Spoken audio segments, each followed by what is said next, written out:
झूठ बोलते हैं, निंदा करते हैं, चुगली करते हैं, गलत काम करते हैं, तो भी मेरा निवेदन है शंकर के मंदिर जरूर जाओ, शंकर की कथा में जरूर बैठो। क्यों? एक मंदिर के दरवाजे पर लिखा हुआ था, अगर आपका मन गंदा है तो मंदिर जरूर आना, मंदिर जरूर आना। किसी ने पूछा, गुरुदेव ये मंदिर के दरवाजे पर लिखा है कि मन गंदा है तो मंदिर जरूर जाओ, उसका कारण क्या है? हमने कहा कारण केवल इतना सा है, बच्चा नाली में गिरता है, बच्चा धूल में गिरता है, बच्चा रज में गिरता है, बच्चा कीचड़ में गिरता है तो पड़ोसी साफ नहीं करता। उस बच्चे को अगर गंदगी हो गई है, बच्चे गंदगी में आ गया तो उसको कोई पड़ोसी साफ नहीं करेगा, उसको कोई पड़ोसन साफ नहीं करेगी, उसको देवरानी जेठानी साफ नहीं करेगी। बच्चा अगर कीचड़ में गिरा है तो उसको उसकी मां और बाप ही साफ करेंगे। उसी तरह मन गंदा हो गया, चित्तवृत्ति खराब हो गई तो मेरे ये बाप के पास जाओ, मेरी ये माता के पास जाओ, और ये मेरा बाप, ये मेरी मां तुम्हारे जीवन की गंदगी को समाप्त कर देंगे। दुख आया, तकलीफ आई, कष्ट आया, रोग आई, बीमारी आई, तकलीफ हुई है, कहीं मत जाना, ये मेरे माँ बाप के पास जाना, शंकर और पार्वती के पास, उमा महेश्वर के पास जाना, ध्रुमा ध्रुमावती के पास जाना, कमल कमला के पास जाना, तारा तारेश्वर के पास जाना, भोले शंकर के पास जाना। जब मेरा शंभु मिलेगा तो ये सारी गंदगियां मिटा देगा, रोग समाप्त।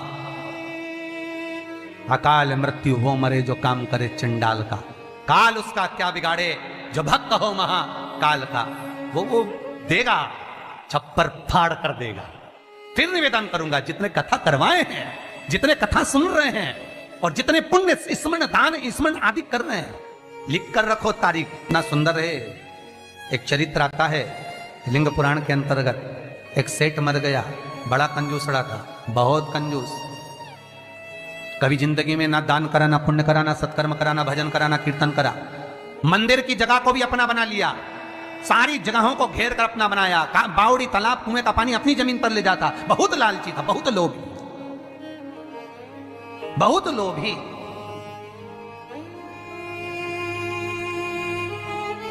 बस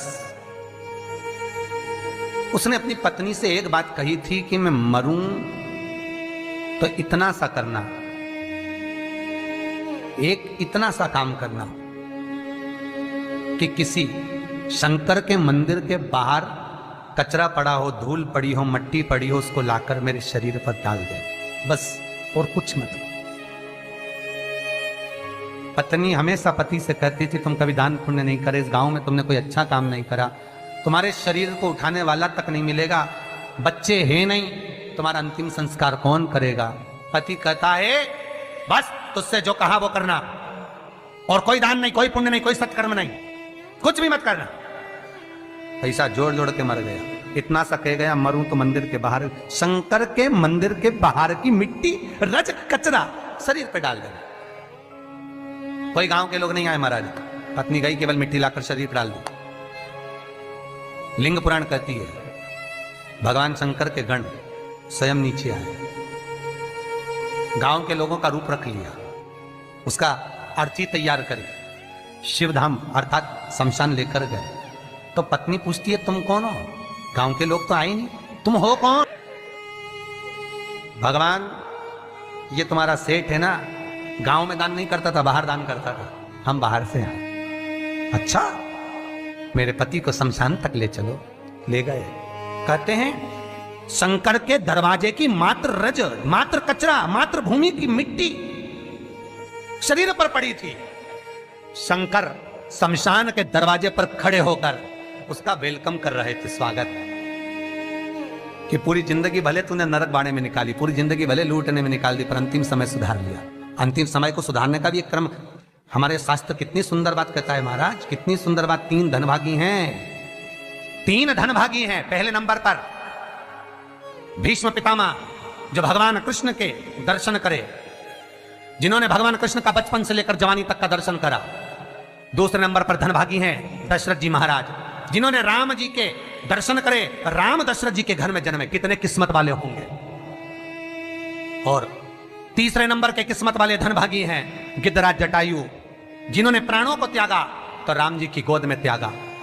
शास्त्र कहता है इन 3 धनभागियों में, इन 3 किस्मत वालों में भी प्रबल किस्मत वाला है गिद्धराज जटायु। क्यों? क्योंकि भीष्म पितामह के प्राण छूटे जब कृष्ण सामने नहीं थे। दशरथ जी के घर में भले राम जन्मे, पर दशरथ जी के प्राण छूटे तब राम सामने नहीं थे। और गिद्धराज जटायु जिसने जीवन भर मांस खाया, पर जब प्राणों को त्यागा तब राम को सामने पाया, डर गया। बचपन गया जाने दो, जवानी गई जाने दो, अधेड़ी गई जाने दो, पर बुढ़ापा मत बिगड़ने देना। बुढ़ापे में शंकर के चरण पकड़ ले, शिव के चरणारविंद पकड़, मैं कहीं नहीं जाऊंगा। बीमारी भी दी है तो तूने दी है, सही करेगा तो तुम्ही ने दर्द दिया है, तुम ही दवा दो। मृत्युंजय है तू, जगत का भोलानाथ है तू, सबसे ऊंचा तू ही बैठता है। जहां दुनिया समाप्त हो जाती है वहां से तेरी शुरुआत होती है। लोगों का जहां एंड होता है शमशान, वहां से वो शुरू होता है। जहां दुनिया का एंड है वहां से तू शुरू है। तो तू साधारण नहीं हो सकता भोलेनाथ। अगर मेरे चरण में कष्ट आया है तो तू सही करेगा, मुझे विश्वास है। भरोसा रखना। रोज शंकर के मंदिर के दरवाजे पर बैठकर शंकर पर 5 बेलपत्र चढ़ाकर, 1 बेलपत्र उठाकर चबा चबा के उसके ही दरवाजे पर खा, घुटने भी सही कर देगा, शरीर भी करेगा। बस उस पर विश्वास, उस पर भरोसा, बस शंकर है और मुझे पूर्णता विश्वास है कि वो मुझे हारने नहीं देगा। तो नहीं हारने देगा, नहीं।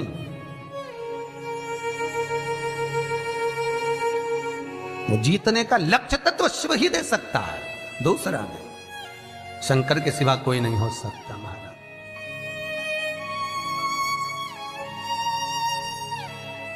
बस उस पर विश्वास। महाराज भगवान ये तुम्हारा सेठ है ना, गांव में दान नहीं करता था, बाहर दान करता था।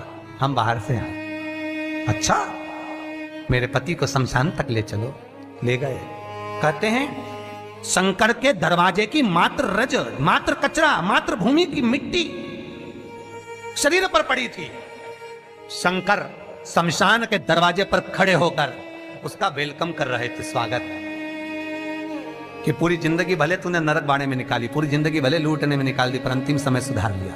अंतिम समय को सुधारने का भी एक क्रम हमारे शास्त्र कितनी सुंदर बात कहता है महाराज, कितनी सुंदर बात। 3 धनभागी हैं, 3 धनभागी हैं। पहले नंबर पर भीष्म पितामह, जो भगवान कृष्ण के दर्शन करे, जिन्होंने भगवान कृष्ण का बचपन से लेकर जवानी तक का दर्शन करा।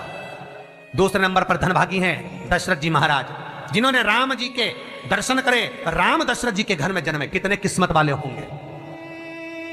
और तीसरे नंबर के किस्मत वाले धनभागी हैं गिद्धराज जटायु, जिन्होंने प्राणों को त्यागा तो राम जी की गोद में त्यागा। शास्त्र कहता है इन 3 धनभागियों में, इन 3 किस्मत वालों में भी प्रबल किस्मत वाला है गिद्धराज जटायु। क्यों? क्योंकि भीष्म पितामह के प्राण छूटे जब कृष्ण सामने नहीं थे।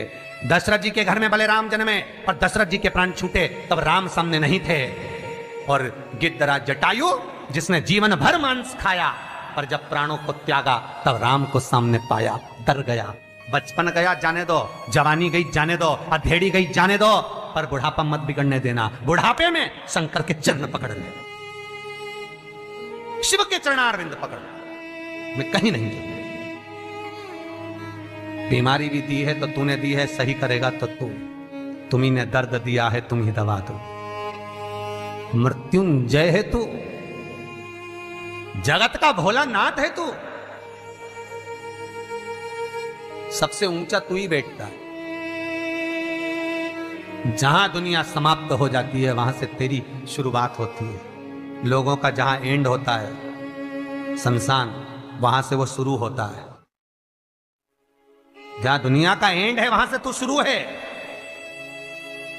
तो तू साधारण नहीं हो सकता भोलेनाथ। अगर मेरे चरण में कष्ट आया है तो तू सही करेगा, मुझे विश्वास है। भरोसा रखना। रोज शंकर के मंदिर के दरवाजे पर बैठकर शंकर पर 5 बेलपत्र चढ़ाकर, 1 बेलपत्र उठाकर चबा चबा के उसके ही दरवाजे पर खा, घुटने भी सही कर देगा।